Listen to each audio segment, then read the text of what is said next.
মন অনেক কিছুই চাইবে, কিন্তু তুমি তা বিবেক দিয়ে বিচার করবে। তাহলে তুমি বুঝবে কোনটা তোমার করা উচিত আর কোনটা করা উচিত নয়। আপনার সম্মানিত ছাড়া কেউ আপনাকে নির্দিষ্ট মনে করতে পারবে না। সফলতার রাস্তা এবং ব্যর্থতার রাস্তা প্রায় একই। প্রত্যেকের সন্তানের একজন শিল্পী। সমস্যা হলো আপনি বড় হয়ে একজন শিল্পী থাকার জন্য।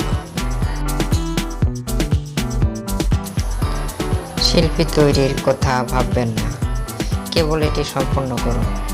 অন্য সবাইকে সিদ্ধান্ত নিতে দিন যে এটি ভালো বা খারাপ। তারা এটি পছন্দ করে নাকি ঘৃণা করে।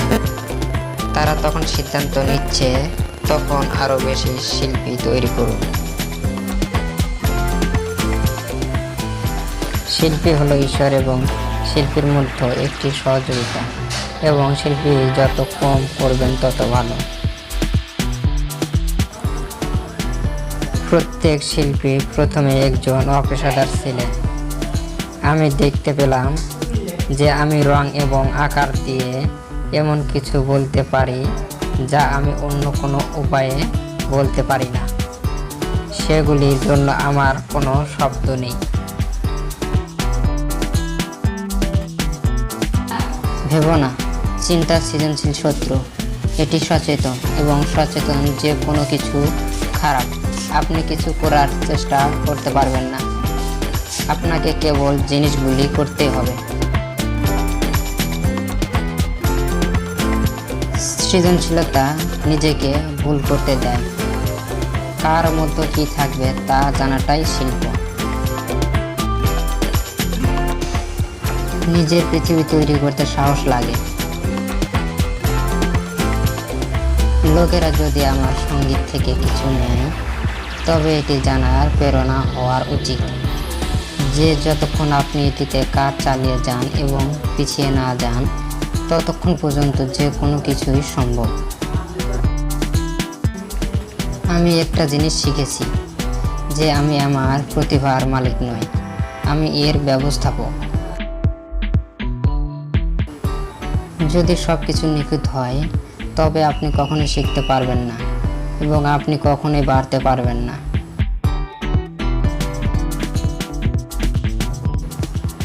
এটি এমন যে আপনি যদি কিছু খারাপভাবে বাইরে যেতে চান এবং দখল করতে চান, তবে এটি করতে থাকুন।